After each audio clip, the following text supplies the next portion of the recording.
22, verset 11 à 14. Je vais lire. Le roi entra alors, ça c'est la parole de Jésus. Le roi entra alors pour examiner les convives. Et il aperçut là un homme qui ne portait pas la tenue de noces. Donc ici c'était une parabole ou bien c'était un message sombre. Il dit, mon ami, lui dit-il, comment es-tu entré ici sans avoir une tenue de noces? L'autre resta muet. Donc, la tenue de noces dont il parle, c'est en gardant les lois et les commandements de Dieu. C'est ça la tenue de noces. Mais dit que vous êtes sauvés par la foi, que la grâce, tout ça, c'est des mensonges. C'est des mensonges. Quand vous cherchez un boulot, ok, quand vous allez vous inscrire ou vous allez vous souscrire au boulot, vous restez à la maison et puis on vous paie un salaire. Non. Vous allez au boulot, vous faites le travail. Est-ce que vous allez juste dire, j'ai la foi, et on vient de me recruter, j'aurai un salaire tous les mois. Non, il faut faire le travail. De la même chose avec Dieu. La même chose se passe avec Dieu. Je vais continuer. Il dit quoi? Il dit, mon ami, lui dit-il, c'est Jésus qui dit ça, il dit ça. Comment es-tu entré ici sans avoir une tenue de noces? Comment vous allez rentrer au royaume des cieux si vous n'observez pas les lois, les commandements de Dieu? Parce que quand vous allez lire dans le livre de Jacques au chapitre 1, verset 22, il vous dit que la foi sans le travail, c'est une vanité, ça ne veut rien dire. Vous perdez votre temps. Il faut faire un boulot. Vous ne pouvez pas juste me dire que vous croyez en Dieu et que vous n'avez rien fait que de tout. Non. Il faut observer les lois, les commandements de Dieu. Et ces lois sont écrites dans les 5 premiers livres de la Bible. Genèse, Exode, Lévitique, Nombre, Deutéronome. Ok? Lisez ces livres. Il y a plus de 600 lois dans la Bible. En tout et pour tout, c'est 613 lois. Les seules lois pour lesquelles vous ne devez pas vous préoccuper, c'est quoi? C'est les lois de sacrifice où on sacrifiait les animaux pour le pardon des péchés. Il y a la loi aussi des dixièmes, où il faut payer les dixièmes. Vous qui donnez vos sous au pasteur, au prêtre, vous perdez votre temps. Dieu, il n'a même pas votre temps. Il va falloir que vous lisiez et vous observez ces lois. Vous observez le sabbat, tout ça, c'est important. Je vais continuer, dit, l'autre resta muet. Alors le roi dit au valet, jetez-le, pieds et poings liés, dehors dans les ténèbres. Vous voyez, on ira, la majorité de ceux-là qui n'observent pas les lois, les commandements de Dieu, vous irez en enfer. Vous irez en enfer. Il dit quoi? Jetez le pied et poings liés, dehors dans les ténèbres. Là seront les pleurs et les grincements de dents, car beaucoup sont appelés, mais peu sont élus. Vous voyez, beaucoup sont appelés. N'importe qui peut s'appeler qu'il croit en Dieu, que lui, il a la foi en Dieu, tout ça. Mais est-ce que vous faites ces commandements, ces lois? C'est ça, la clé du paradis, du royaume des cieux. C'est ça la clé. On va aller dans le chapitre 16. Parce que vous pensez souvent que aller dans les bâtiments, dans vos bâtiments les dimanches et les jours, vous pensez que c'est ça qui va vous sauver. Non, Dieu c'est lui qui a tout créé.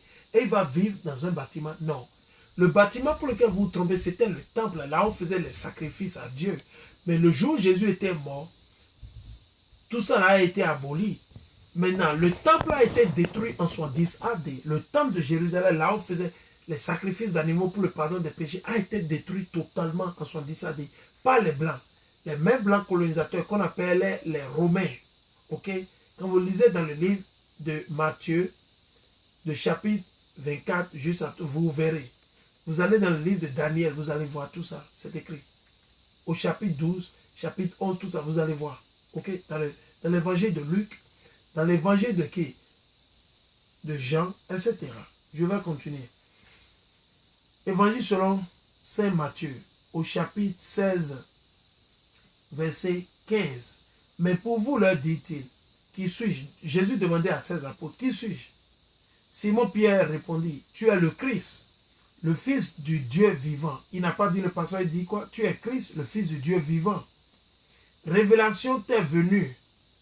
Non, et en réponse, Jésus lui dit, tu es heureux, Simon, fils de Jonas, car cette révélation t'est venue non de la chair et du sang, mais de mon Père qui est dans les cieux.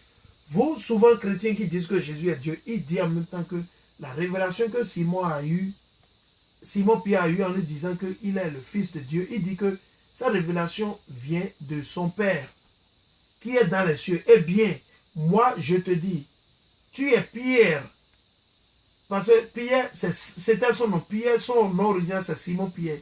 C'est pour ça qu'il lui dit, tu es Pierre. Et sur cette pierre, je bâtirai mon église. Vous voyez? Donc, il ne parlait pas d'un bâtiment.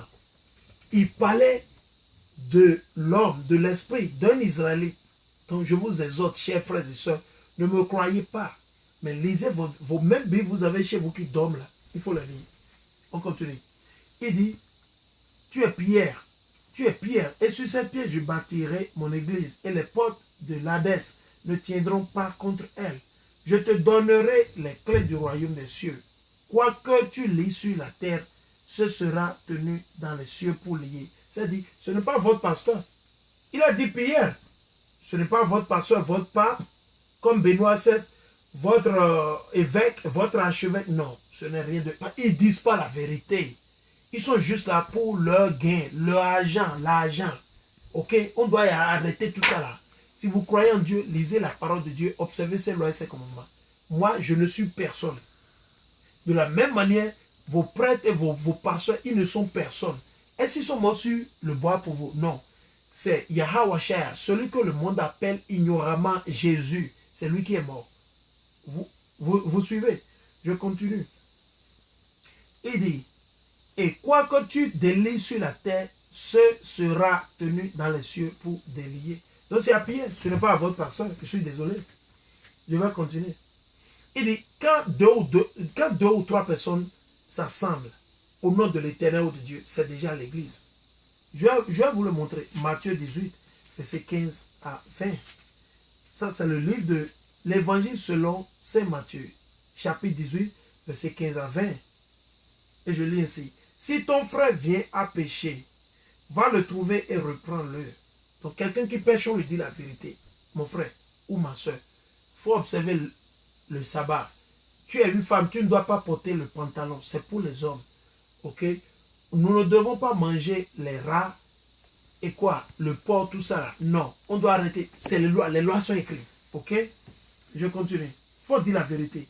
Si ton frère vient à pécher, va le trouver et reprends-le. Seul à seul. Il dit seul à seul. Donc tu parles avec la personne. Il dit, s'il t'écoute, tu auras gagné ton frère. S'il écoute, mais s'il n'écoute pas, ok. Ça dit que c'est la volonté de Dieu. Dieu ne veut pas qu'il se réveille à travers Satan. Ça dit, Satan est sur lui. Donc Dieu, il abandonne comme lui, mais il ne veut pas écouter. S'il n'écoute pas, prends encore avec toi un ou deux autres. Et maintenant, il faut prendre, comme toi, mais tu n'as pas pu réussir, va chercher deux autres frères qui sont dans la parole de Dieu, l'Esprit Saint avec toi, qui font et observent les lois et les commandements de Dieu. Ok? Pour que toute affaire soit décidée sur la parole de deux ou trois témoins. Donc, il faut deux ou trois témoins, comme le dit Jésus. Que s'ils refusent de les écouter, dis-le à la communauté. Maintenant, il faut l'exposer à la communauté. Ok? Et s'ils refusent d'écouter même la communauté, qu'il soit pour toi comme le païen et le publicain. Vous voyez? Donc, malgré que c'est ton frère, s'il ne veut pas écouter la parole de Dieu, mon frère, il faut te laver les mains. Pire encore, quand tu vas choisir deux autres témoins qui sont dans la même parole, qui, ensemble avec toi, vous êtes trois ou deux, vous allez lui dire la vérité qu'il ne veut pas écouter. Je vais relire. Qu'il soit pour toi comme le païen et le publicain. En vérité, je vous le dis, tout ce que vous lierez sur la terre sera tenu au ciel pour lier. Donc ce que les disciples de Jésus allaient lier, ce serait lié dans les cieux. Parce qu'eux, ils seront assis sur les 12 trônes ou les 12 chaises aussi pour juger le peuple d'Israël. Pas le monde entier, le peuple d'Israël. Ok? En vérité, je vous le dis, tout ce que vous lirez sur la terre sera tenu au ciel pour lier. Et tout ce que vous délirez sur la terre sera tenu au ciel pour délier. De même, verset 19, de même je vous le dis en vérité, si deux d'entre vous sur la terre unissent leur voix pour demander quoi que ce soit, cela leur sera accordé par mon Père qui est aux cieux. Que deux ou trois en effet soient réunis à mon nom, je suis là au milieu de vous. Voyez? Quand vous vous associez avec votre frère ou bien une soeur, un ami, vous lisez la Bible, Dieu est déjà là. Jésus dit, il est déjà là. Et Dieu, son Père, il est déjà là. Ce n'est pas un bâtiment, ok? Les bâtiments, c'est pour le business. C'est pour l'argent, ok? On continue. Encore, le mot église, dans le Nouveau Testament, fait recours à nos aïeux dispersés en Grèce, dans Athènes, qui est la capitale, à Rome, tous les coins de l'Asie mineure, etc. Ils se rassemblaient pour étudier la Bible et les lois de l'Éternel. Je vais vous le montrer. Actes au chapitre 5. On va lire le livre de l'Acte des apôtres au chapitre 5. L'Acte des apôtres au chapitre 5. On va lire le verset 11. On va lire. Ça, c'est les Actes des apôtres au chapitre 5, verset 11. Et il est ainsi. Une grande crainte s'empara alors de l'église entière et de tous ceux qui apprirent ces choses. Vous voyez, les Israélites. Ok? Je vais vous le montrer. C'est quoi l'église? Acte, chapitre 7, verset 38. Je vais le lire. Dès que je vais mettre la main là-dessus. Ok? Il dit, ça c'est le livre de Acte, chapitre 7, verset 35. Je vais lire. Ce Moïse qu'il avait renié en disant, qui t'a établi chef et juge, parce que les Israélites, avant qu'ils ne soient délivrés, c'était ce qu'ils disaient à Moïse. Qui t'a fait roi au-dessus de nous? Parce qu'ils ont vu Moïse tuer l'ennemi qui les oppressait ou qui les opprimait. Donc ils ont pris peur. Et maintenant, ils veulent se rebeller comme Moïse. Ne sachant pas que c'est Dieu qui a envoyé Moïse. La même chose. La même chose. Il dit, voici que Dieu leur envoya comme chef et rédempteur par l'entremise de l'ange qui lui était apparu dans le buisson. C'est lui qui les fit sortir en opérant prodiges et signes au pays d'Égypte, à la mer Rouge et au désert pendant 40 ans. C'est lui, Moïse, qui dit aux Israélites. Ouais, Moïse, il est Israélite de la tribu de qui? Des Lévites. Ok? Il dit, Dieu vous suscitera d'entre vos frères un prophète comme moi. Le prophète comme moi dont Moïse parlait, c'est Jésus. Yahawashaya, comme on dit en hébreu. Ou bien Yeshua, ou quoi. Vous voyez? Peu importe le nom, parce qu'il y a tellement de noms aujourd'hui. Ok? Emmanuel, tout ça. C'est lui qui, lors de l'assemblée au désert, était avec l'ange qui lui parlait sur le mont Sinaï. Vous voyez?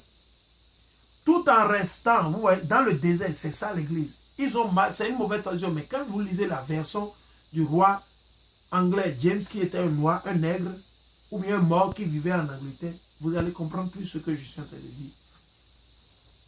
Et tout en restant avec nos pères, lui qui reçut les paroles de vie pour nous les donner. Voilà celui à qui nos pères refusaient d'obéir. Vous voyez? Donc, c'est ça l'église. L'église, c'est ça. Je vais continuer. Je vais aller dans 13. Le même chapitre 13, verset 1. Le livre des Actes des Apôtres, au chapitre 13, verset 1.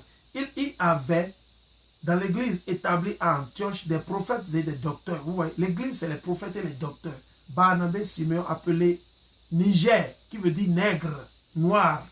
Lysius de Cyrène, manéen, ami d'enfance d'Hérode, le tétrarque, et sort. Ok? Donc le mot Niger, Nigeria, nègre, ça veut dire noir. C'est tout ce que ça, c'est des mots latins. C'est des mots latins. En espagnol et en portugais, qu'est-ce qu'on dit? Negro. C'est comme ça se prononce. En français, c'est nègre. En anglais, c'est Niger. Ok, on continue. C'est comme je le dis.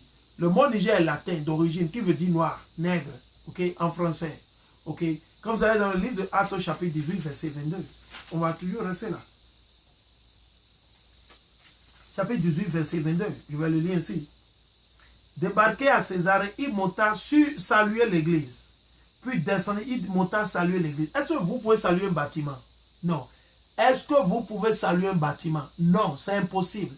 Il monta saluer l'église. Est-ce qu'on peut saluer un bâtiment? Non, vous saluez une personne. Donc il parlait du peuple d'Israël qui était éparpillé. C'est pour ça Paul il est monté pour aller saluer l'église. L'église dont il parle, c'est les 12 tribus d'Israël éparpillées. Ok? Ce sont eux qui étaient dans la, comment ils dit, dans le désert avec Moïse. Ce n'était pas un bâtiment. Ok? Ce n'était pas une église méga église qui est grande, tout le monde. Non. C'est le peuple qui est l'église. Quand vous lisez la Bible, il faut comprendre ce que dit la Bible. Ok? On continue. Je vais le relire encore. Il dit, débarqué à Césarée, il monta saluer l'église, puis descendit à Antioche. Ok? Je vais continuer. Dans le même livre. Actes chapitre 9, verset 31. Chapitre 9, verset 31. Livre de Actes, chapitre 9, verset 31. Livre de Actes, chapitre 9, verset 31. Cependant, les églises jouissaient de la paix dans toute la Judée. Nos frères, ils étaient en paix dans la Judée. La Galilée et la Samarie, elles s'édifiaient et vivaient dans la crainte du Seigneur. Est-ce qu'un bâtiment peut vivre dans la crainte du Seigneur? Non, c'est l'être humain, c'est vous et moi qui pouvions seulement vivre, quoi? Dans la paix de l'Éternel. Je vais le relire. Cependant, les églises jouissaient de la paix dans toute la Judée. Une église, c'est un bâtiment. Est-ce qu'une église a besoin de la paix? Non, c'est l'homme qui a besoin de la paix. Vous et moi, nous avons besoin de la paix. C'est de ça il parle. L'église, ce n'est pas un bâtiment.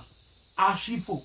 Vos bâtiments, là, vous allez les dimanches, vous n'adorez que Satan. Dieu, il ne vit pas dans les bâtiments faits avec la main. Ok?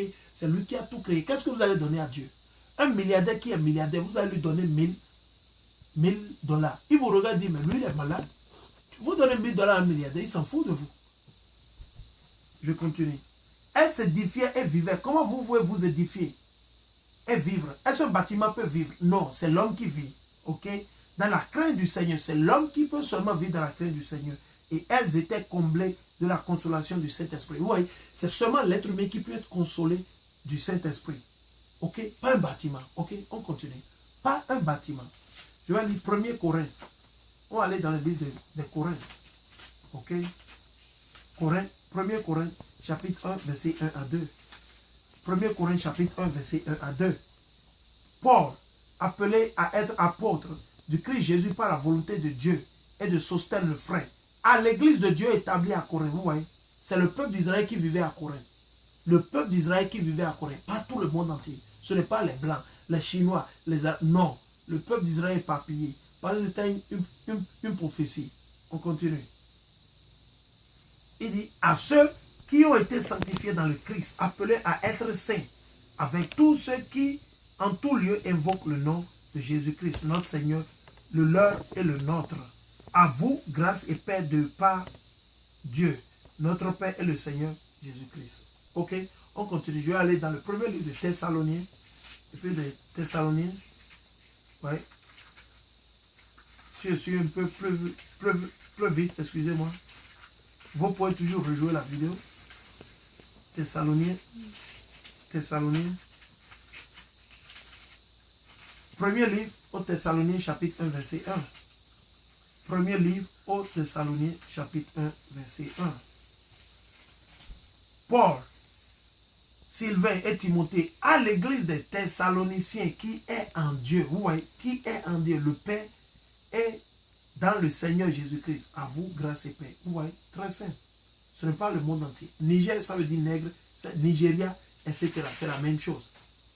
Je vous l'ai déjà dit. Quand vous lisez dans le livre de Romains, chapitre 16, même le verset 5, c'est la même chose. Romains, chapitre 16, verset 5. Romains, chapitre 16, verset 5. Ça, c'est le livre de l'Épître des apôtres aux Romains. Les Romains dont ils parlent, c'est les Hébreux, c'est les Juifs, c'est les Israéliens qui étaient éparpillés, ils vivaient là-bas. Ok. Chapitre 16, verset 5. Je vais le lire. Ok. Il dit, saluez aussi l'église qui se réunit chez vous. Vous voyez? Il dit, saluez l'église qui se réunit chez vous. Est-ce qu'il a dit un bâtiment? Non. Chers frères, écoutez bien. Saluez aussi l'église qui se réunit chez vous. Ça, c'est le livre quoi? Épître aux Romains, chapitre 7, verset 5. Je vais relire encore. Je vais relire. Il dit, saluez aussi l'église qui se réunit chez vous. Il dit l'église se réunit. Il dit, saluez l'église qui se réunit. Vous pouvez saluer un bâtiment. Vous pouvez saluer un bâtiment. Donc, il ne parlait pas de ça. L'église dont il parle, dont Dieu parle dans la Bible, c'est le peuple d'Israël. Ils sont éparpillés à cause de nos péchés. C'est à cause de nos péchés. On continue. Ok. L'église dont parle la Bible n'a rien à voir avec les églises de ce monde. L'église, c'est le peuple d'Israël et le corps de chacun, de tout un chacun de nous. Donc, Christ, Jésus, c'est lui qui a la fondation. Et il a utilisé qui? Pierre. Pierre, c'est la pierre. C'est lui qui est la pierre. Sur quoi tout a été fondé. Mais il ne parlait pas d'un bâtiment. Les bâtiments, c'est pour le business. Je vous le dis, c'est le business. Vous perdez votre temps, vous allez dans les bâtiments. Vous restez chez vous, vous pouvez prier. Lisez la Bible, observez les lois, les commandements de Dieu. C'est ce que Jésus a demandé. Il n'a jamais dit d'aller dans une église. Au contraire, quand il est mort, en 70 ans, 30 ans après ou bien 33 ans après, Le temple à Jérusalem a été totalement détruit par les Blancs, les Romains blancs. Ils ont tout détruit totalement. Je dis Romains blancs, pourquoi? Pour qu'il n'y ait pas de confusion. Il y a des Romains qui étaient rien que des Noirs. Ok?